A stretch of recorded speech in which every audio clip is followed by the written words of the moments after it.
Porque convengamos que ¿cuál es la condición necesaria y suficiente para poder heredar caracteres? ¿Qué hace falta para heredar caracteres? Replicarse, reproducirse. Entonces, así como hay toda una parte de la biología asociada a cómo son esa herencia de caracteres, también una parte de, bueno, de la parte práctica, diríamos, que es no solo replicar el ADN y pasarlo y ver cómo se expresa, sino, bueno, ver cómo se reproducen los organismos. Entonces, ahora vamos a hacer un repaso. Esto también es un área muy grande de la biología, súper interesante y muy multidisciplinaria. Pero ahora vamos a hacer rápidamente, vamos a hablar de algunas distintas modalidades de reproducción, como son la reproducción asexual, que a su vez se divide en la agamética y la gamética. La sexual, vamos a hablar de la recombinación genética y algunas cosas que hablamos de herencia, acá van a empezar a tener más sentido. Vamos a finalmente ver meiosis y crossing over. Y vamos a hablar de algunos conceptos asociados a cuánto aporta cada miembro del conjunto reproductivo, termina generando las diferencias entre sexos. Y vamos a hablar un poco, mencionar brevemente el sistema reproductivo mixto, que es cuando la reproducción asexual y la sexual se combinan. Bien, ¿qué es reproducirse? ¿O qué es reproducir? Quiero una definición.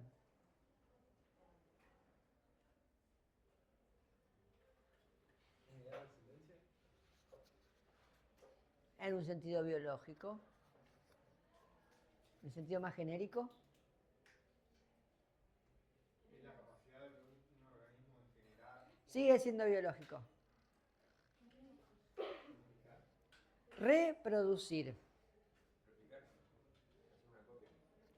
Claro, básicamente, en realidad, semánticamente, reproducir es reproducir, es decir, producir algo de nuevo. ¿Sí? Esa es la primera definición de diccionario de reproducir, es volver a producir o producir de nuevo. También tiene una interpretación comunicacional, que es volver a hacer presente lo que antes se dijo y alegó. ¿Sí? Reproduzco lo que dijo esta persona en esta ocasión. También está asociado a sacar una copia de algo, como una imagen, un texto o una producción sonora. En castellano, reproducir también tiene el mismo significado que la palabra play en inglés, que es hacer que se vea o oiga el contenido de un producto visual o sonoro. ¿Sí? Cuando uno le dice al teléfono que reproduzca Spotify,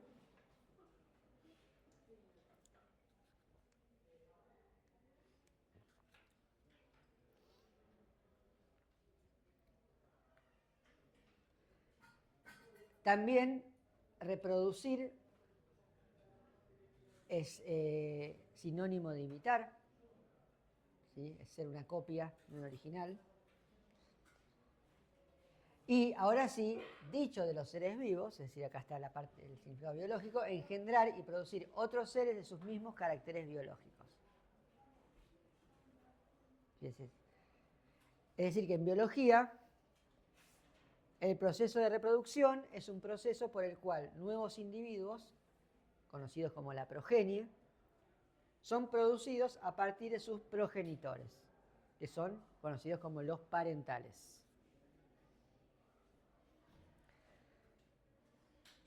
Hay dos grandes maneras de lograr esto por parte de los organismos. Un tipo de reproducción que se conoce como la asexual, una estrategia asexual, y una reproducción que se conoce como sexual. Vamos a empezar por la asexual, lo cual siempre es contraproducente porque su definición es básicamente por contraste u oposición a la reproducción sexual. ¿Qué es la reproducción asexual? No sexual. No sexual. Por lo tanto, no requiere otro individuo. Bien. ¿Y cómo funciona? Por división. Es decir, que resulta de un proceso dado que, más allá de ser un organismo unicelular o multicelular, tiene que ver con procesos de reproducción por división celular que usan ¿qué mecanismo? Mitosis. Entonces, la reproducción asexual es basada en procesos mitóticos de replicación celular. ¿Querrá decir eso que en la sexual no hay procesos mitóticos? No, ni hablar, sí los hay.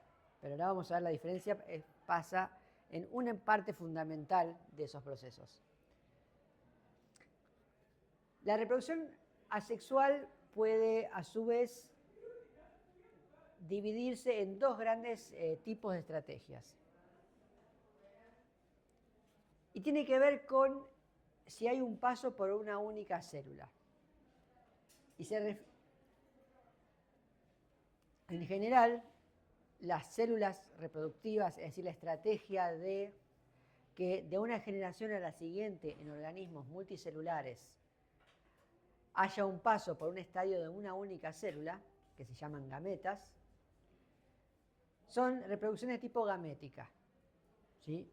Y la reproducción asexual puede ser gamética, es decir, involucra el pasaje por una única célula, o puede ser agamética. ¿Qué quiere decir? Que no usa eso que dije antes. Es decir, no implica el paso por una única célula, por lo tanto, se genera el nuevo individuo a partir de múltiples células del progenitor. Una de las características más importantes de la reproducción asexual es qué es lo que no pasa. Y no pasa porque lo otro que sí pasa, lo que no pasa es lo que sí pasa en la sexual, que es que no involucra una fusión de células ni un cambio en el número de cromosomas.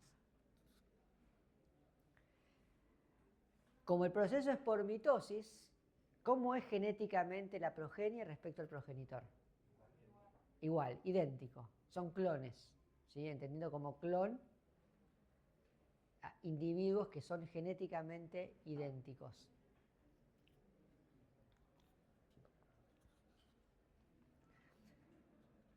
Hay varias estrategias de reproducción, tanto agaméticas como gaméticas,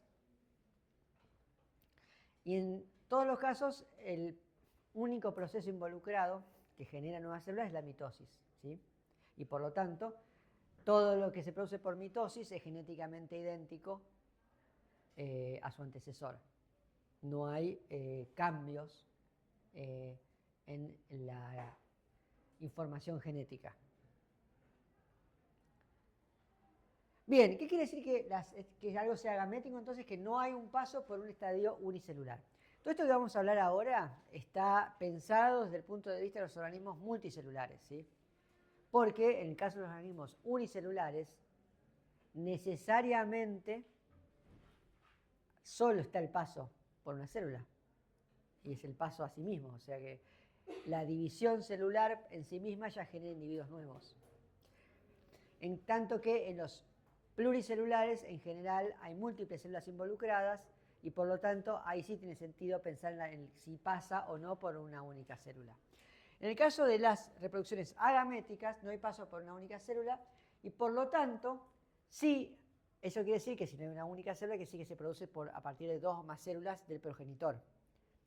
Estas células pueden potencialmente no ser genéticamente idénticas.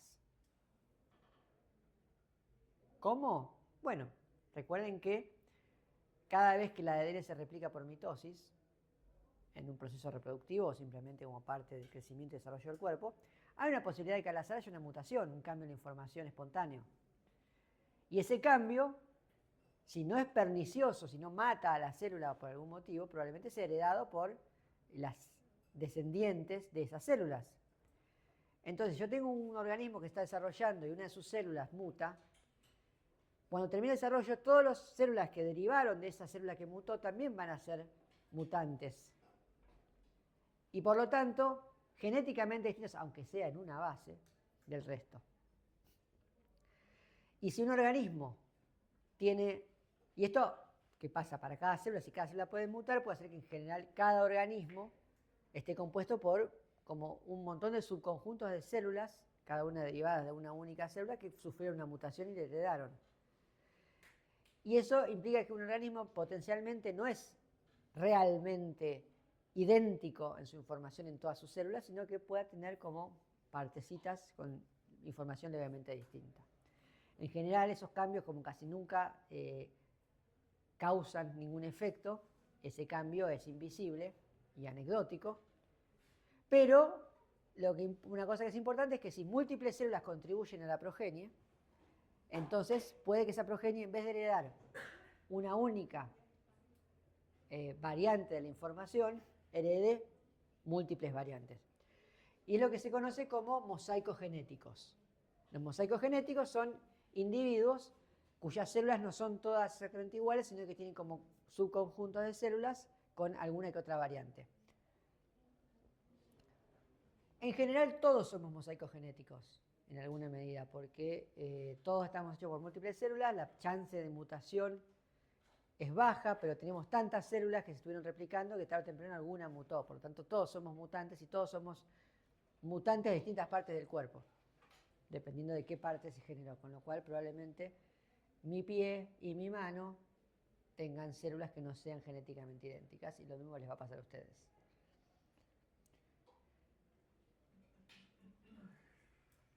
Entonces, en una replicación agamética lo que sucede básicamente es que un conjunto de células del organismo son capaces de generar un nuevo individuo.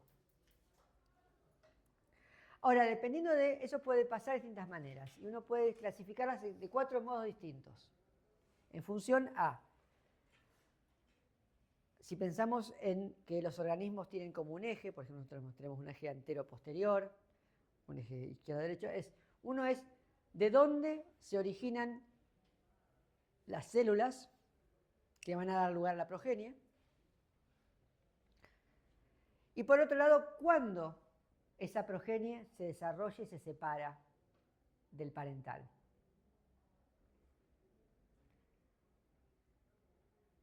Y si combinamos esas dos cosas, lo que vemos por un lado es que a veces la progenie mantiene el mismo eje, lo que es para adelante en el organismo parental, es para adelante en la progenie. Por ejemplo, yo tengo un gusano, algún tipo de lombriz o de anélido, capaz de reproducirse asexualmente. Ese gusano tiene una parte delantera y una parte trasera, ¿sí? Un eje antero posterior. Y se divide transversalmente al medio, se corta solo, y cada uno de esos dos pedazos va a generar, el de atrás una cabeza nueva y el de adelante una cola nueva, ¿sí? Esos dos pedazos heredan de su progenitor este eje antero-posterior, es decir, se forman orientados de la misma manera que el progenitor. No siempre es así. Y luego está esta cuestión de cuándo se desarrolla y cuándo se separa. En el caso que yo les dije, lo que ocurre es que primero se separa los dos individuos y después se desarrolla la parte que falta. Pero hay organismos donde primero se desarrolla lo nuevo y después se separan. Entonces, si yo combino esas dos cosas que pueden cruzarse, tengo 4 variantes distintas. Entonces, veamos estas 4. La primera se llama arquitomía. También se la llama fisión o fragmentación. En la arquitomía lo que sucede es que se retiene el eje principal parental, es decir, lo que es adelante en los padres es adelante en las hijas. Y además, primero se separa y después se forma, se desarrolla lo que falta. Por ejemplo, en el caso de un gusano, se corta ese gusano, se autocorta en 2 y después cada pedazo regenera o desarrolla la parte que le falta y terminamos con 2 gusanos. Entonces, hay una separación física autónoma del eje principal. Cada fragmento, tras separarse, desarrolla las partes faltantes. En general, suele pasar que no es siempre, la división no necesariamente es a mitades iguales. A veces se separa un pedazo pequeño, con lo cual, y en lo que se forma, desarrolla al principio más pequeño. Por ejemplo, la cabeza que se va a formar acá va a ser más chiquita que la cabeza esa y va a estar desproporcionada. Eventualmente, el resto del organismo se va a acomodar y va a recuperar las proporciones originales, generando 2 individuos que son morfológicamente muy parecidos entre sí y al progenitor, y además genéticamente iguales entre sí y al progenitor. En este caso, como en el caso de las células, es como que el progenitor se divide en 2 y no queda claro, digamos, ¿qué pasó acá? ¿Este es un individuo nuevo y este es el progenitor? ¿O son 2 miembros de la progenie? Bueno. ¿Eso se puede definir? Depende de cómo definas individuo. Si uno dice, bueno, individuo, esta es una especie que tiene una cefalización anterior, tiene un cerebro, y en ese cerebro guarda sus memorias y rasgos de personalidad, y cuando lo cortás en 2, eso continúa acá, y acá se tiene que generar de nuevo, uno diría, bueno, este es la progenie, el progenitor, y este representa la progenie. Hay especies donde esto no es tan claro. Y hay especies donde la división, en vez de ser longitudinal, es transversal. Entonces se queda medio cerebro cada uno. Y ahí no son, por ejemplo, las planarias. Bueno, en las planarias uno se divide en transversal. En este caso, acá hay un video. Estos son planarias fluorescentes, por eso se ven verdes.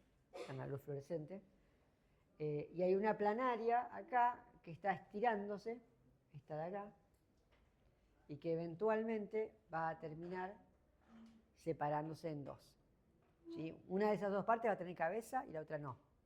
La parte que no tiene, lo que va a hacer es generar. ¿Ven que acá se está angostando? Acá básicamente lo que sucede es que tiran de los 2 lados, tira, hasta que finalmente, pim, se va a separar. Ahí está. Ahí se separó y cada una a su lado. Esta más chiquitita va a generar una cabeza, la otra le va a volver a crecer la cola, y esta, una vez que tenga cabeza, comerá y aumentará de tamaño y eventualmente volverá a reproducirse. ¿Hay algo que genera oclusión ahí o es por la tensión? Es la extensión, se rasga. Otro ejemplo son las estrellas de mar. Las estrellas de mar pueden recuperar partes perdidas y si se separan en 2, por ejemplo, cada una de esas partes puede volver a crecer los brazos que le faltan. Entonces, en ambos casos son ejemplos de arquitomía o fragmentación, donde el animal se corta solo y después regenera las partes que le faltan. Uno pensaría que, si bien esto es un mecanismo de reproducción relativamente eficiente, si el animal puede regenerar lo que le falta, entonces cortarse en 2 es una buena manera de reproducirse. Sin embargo, tiene sus desventajas, porque la regeneración puede ser más o menos rápida, pero no es instantánea. Entonces, hay un lapso de tiempo después de que el animal se separa, que hay por lo menos uno de los 2 que le andan faltando partes. A los 2 le faltan partes, pero dependiendo de cómo se separen, hay uno que le van a faltar muchas partes. Por ejemplo, la planaria va a andar sin cabeza. Y esta estrella de mar va a andar con la mitad de sus brazos, que no la hace muy funcional. Con lo cual, es un momento como complicado. O sea, andar por la vida sin cabeza, aunque sea solamente una semana, te genera que no podés comer, no podés ver quién viene, no te podés escapar. Y es por eso que hay algunos grupos que, en vez de arquitomía, lo que tienen es paratomía. En la paratomía, lo que ocurre es que hay una inversión en cuándo se separa el individuo respecto al desarrollo. En este caso, lo que sucede es que aparece un plano, a veces visible y físico, a veces solamente un plano, digamos, imaginario, de división, que va a ser que va a separar al individuo en dos. A ambos lados de ese plano se empiezan a desarrollar las nuevas estructuras, es decir, que todavía aparece este plano acá y acá empieza a desarrollarse estructuras de la cabeza y acá de la cola. Y una vez que se completó ese proceso de desarrollo de morfogénesis, lo que ocurre es que se produce la separación. ¿Sí? Entonces, para cuando se separan, esos dos individuos ya están completamente formados. A veces las proporciones corporales son un poquito distintas, la cabeza puede ser un poquito más chiquita, la cola también, pero eventualmente esas diferencias se compensan porque sigue creciendo esa parte nueva. Y tenemos lo que se llaman los individuos. Entonces, es prácticamente igual, con la diferencia de que primero se desarrolló y después se separó. Este tipo de división es muy común en algunos grupos de animales, por ejemplo en anélidos naídidos, que son unos anélidos de agua dulce que podemos encontrar en charcos por todos lados y estanques y lagunas. Acá vemos un individuo de la especie Chetogaster, Diaphanus se llama, en el cual vemos distintas zonas donde se está produciendo este proceso, ¿sí?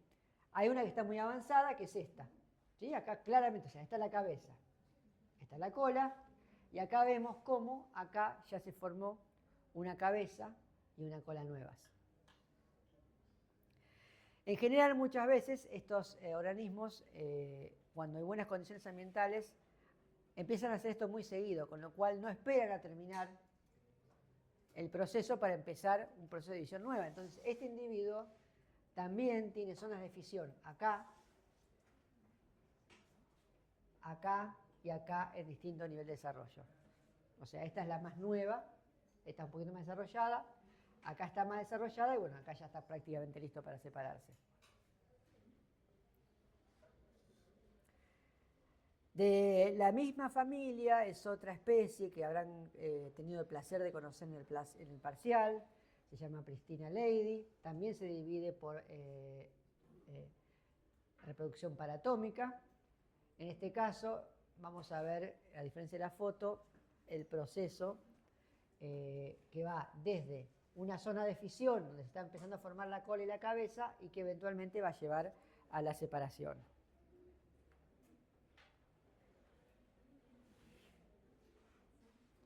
Entonces acá tenemos, este es un segmento, acá está la zona de fisión, acá está el plano de fisión. Esto está ocurriendo a lo largo de 3 o 4 días. ¿Sí? Como ven que se empieza a agrandarse y a desarrollarse. Acá se están formando la cuerda nerviosa, acá se está formando el cerebro. Acá se está formando esa especie de trompita que caracteriza la cabeza del adulto. Y eventualmente esto va a crecer en tamaño y eventualmente acá esto se va a separar, acá se está formando la cola y se va a separar en 2 gusanos. Otro ejemplo, a veces cuando esto sucede, se forman cadenas, se habla de cadenas de zooides, cadenas de múltiples individuos que se están generando a lo largo a partir de un primer parental.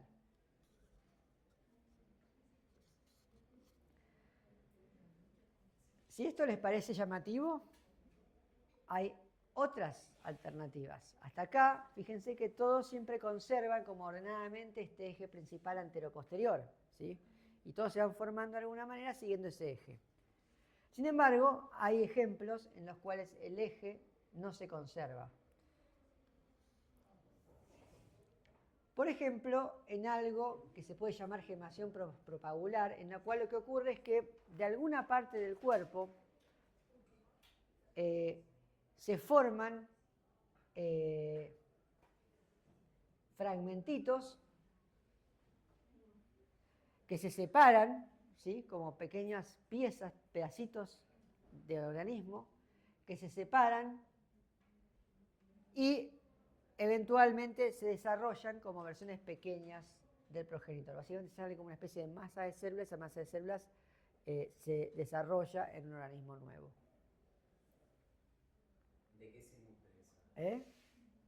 ¿De qué qué? ¿De qué se nutre? En general se nutren de sustancias de reserva que vienen en las mismas células.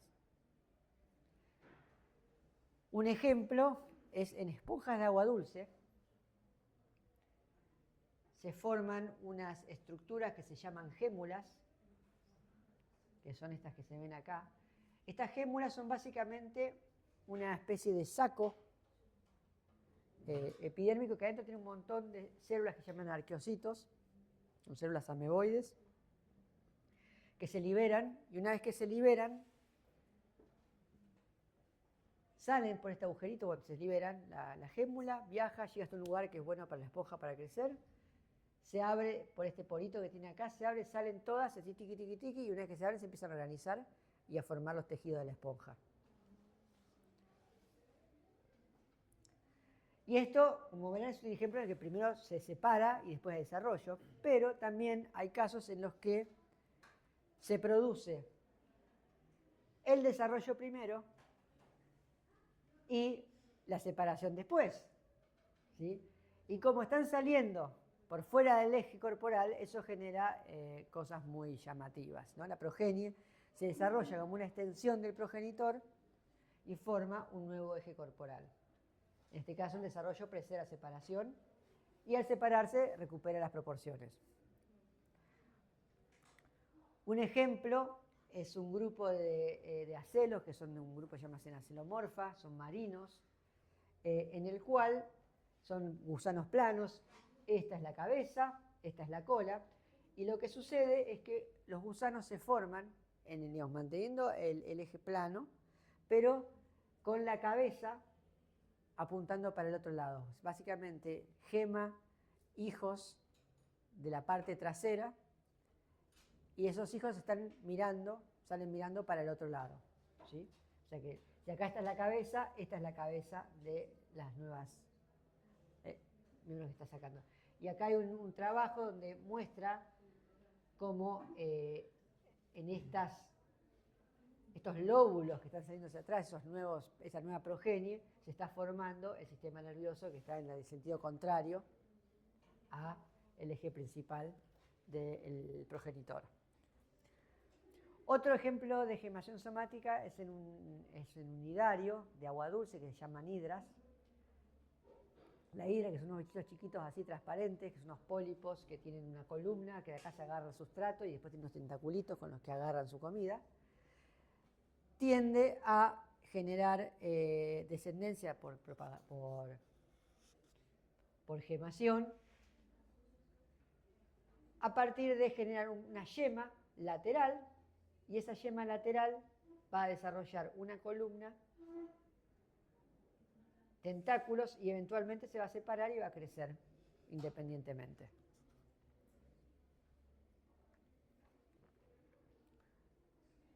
Hay muchos ejemplos en animales, no porque sean particularmente buenos, sino porque es más raro en animales, pero las plantas también son muy buenas en estos. Hay una planta que se llama Kalanchoe,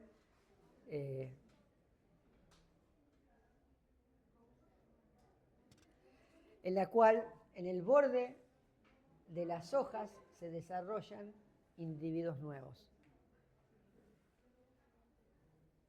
Esos individuos son individuos completos con un tallo, hojas y raíces, y en cuanto esos individuos caen al suelo,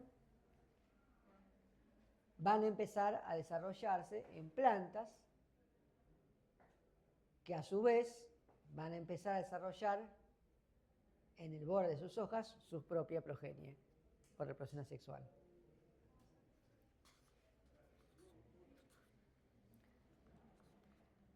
Esta planta también se la llama en inglés como madre de mil hijas, por obvias razones. Y es una planta muy práctica si a uno necesita hacer muchos regalos, porque consigue una, cría, cría, cría, y tenemos pues souvenirs para tirar para arriba. Se la comen los gatos. Como todo que se comen los gatos. Cosas que uno no puede tener con gatos: hámster, peces, ajolotes, plantas que te gusten, un jardín que no esté todo escarbado, ropa negra impoluta. Iba a conseguir una Venus, profe, pero me dio miedo porque no sé si tiene algún líquido o algo adentro que le pueda llegar a hacer algo a eso. No, no, lo que tiene es que los gatitos, si no la tenés bien protegida, en algún lugar donde no lleguen, eventualmente la van a tirar y no va a haber más Venus. Y como siempre te las cobran bastante, es un momento álgido en la relación entre el gato y su persona. Bien, y después, terminando con las asexuales, tenemos la estrategia de reproducción gaméticas. La reproducción gamética, este paso por una sola célula, es típica de la reproducción sexual, pero también puede suceder en mecanismos de reproducción asexual. Se llama reproducción gamética o agamogénesis y consiste en, básicamente, que un organismo se desarrolla a partir de un estadio unicelular, pero sin ningún tipo de fusión de gametas. Es decir, que de alguna manera de una única célula se generan individuos completos. Y esto implica que entonces la progenie de vuelta hereda un único genoma parental.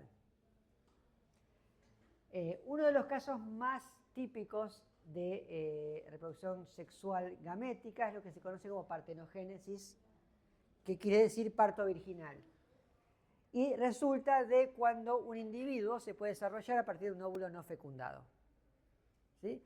La partenogénesis es bastante común en un montón de organismos que son capaces de dejar que sus óvulos se desarrollen en individuos completos.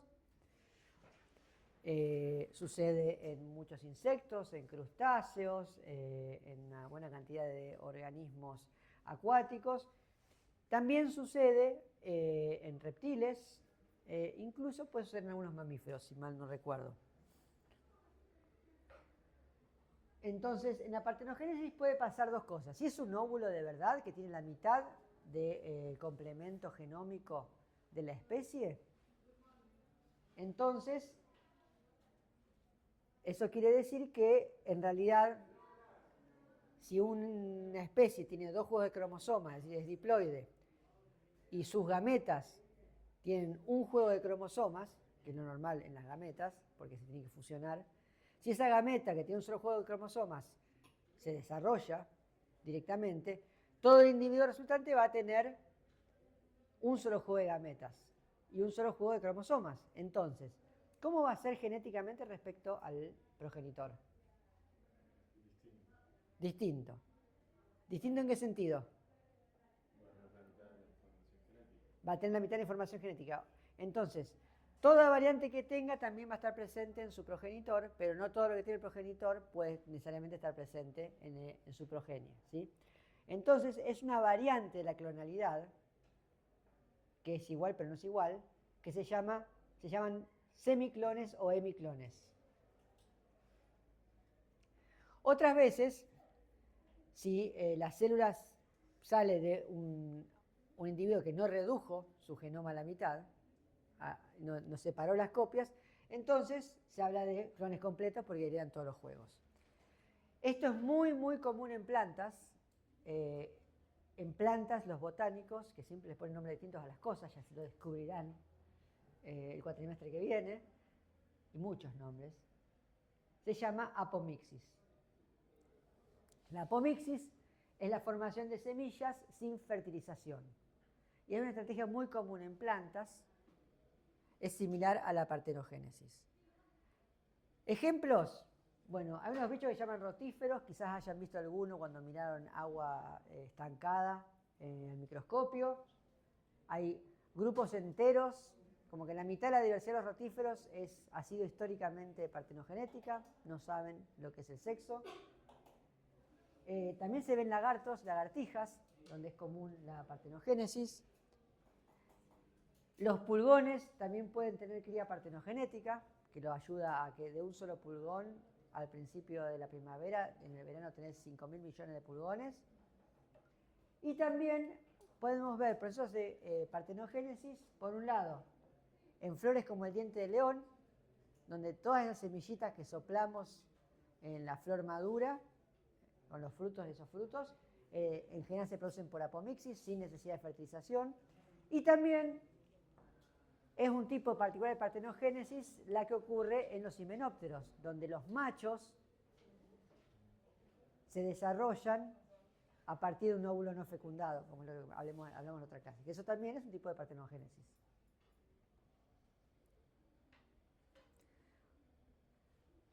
La reproducción sexual tiene sus ventajas. Es rápida, es eficiente. ¿Por qué? ¿Por qué es rápido? No necesitas otro individuo, no depende de encontrar otro individuo que encima sea del sexo opuesto. Y por lo tanto aseguran el aprovechamiento de recursos disponibles. Y esto tiene una lógica que es la siguiente. Supongan que ustedes son un individuo que llega a un lugar donde hay mucha comida. Solo ustedes, uno solo llega ahí y hay mucha comida. Ustedes pueden comer un montón, pero hay una velocidad máxima en la que pueden comer. Y tarde o temprano, si no se comen ustedes esa comida, o se pudre o se la come alguien más, que básicamente que se pudra es que se la comió alguien más, que son bacterias y hongos. O viene otro bicho, otra especie y se comen los hongos. Entonces, si uno pudiera hacer copias de sí mismo, y eso es algo que seguramente se les cruzó con la cabeza cuando ustedes tienen muchas cosas que hacer y no dan abasto, decir, ¿cómo me gustaría hacer copias de mí mismo para repartirnos el trabajo? Si podés reproducirte asexualmente, de modo rápido, exactamente es eso lo que puedes hacer copias de vos mismo con tu mismo genoma, ya que todos valen lo mismo que uno, y rápidamente aprovechar esos recursos antes de que vengan otros a aprovecharlos. Y como somos todos clones, si a cualquiera le va bien, a los demás le va bien porque al final van a pasar los mismos genes. No requiere un segundo progenitor. O sea que uno diría, bueno, está bueno. ¿Cuáles serán las desventajas? Menos variabilidad genética. ¿Y eso qué implica que sea? ¿Por qué es una desventaja? Claro, porque si algo está funcionando con un ambiente determinado, buenísimo. Está todo bien. Ahora, si somos todos iguales y cambia ese ambiente de un modo que nos es menos ventajoso, nos va a ser menos ventajoso a todos por igual. No va a haber una variabilidad para seleccionar por lo menos a los que sí le vaya bien y que esos pasen sus rasgos. Entonces, todo el conjunto es igualmente vulnerable a cambios ambientales, son todos igualmente susceptibles a una enfermedad, son igualmente susceptibles a que aparezca un nuevo desafío. ¿Sí? Si somos todos igual de lentos y somos más lentos que el predador nuevo que apareció, estamos todos en el horno. Todos sabemos que la estrategia más segura para huir de un peligro es estar con un montón de gente y que haya al menos algunos que sean más lentos.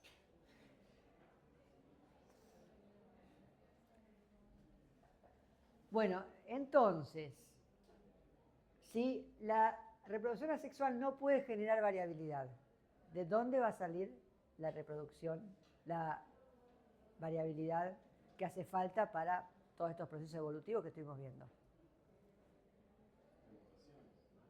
¿Y qué más?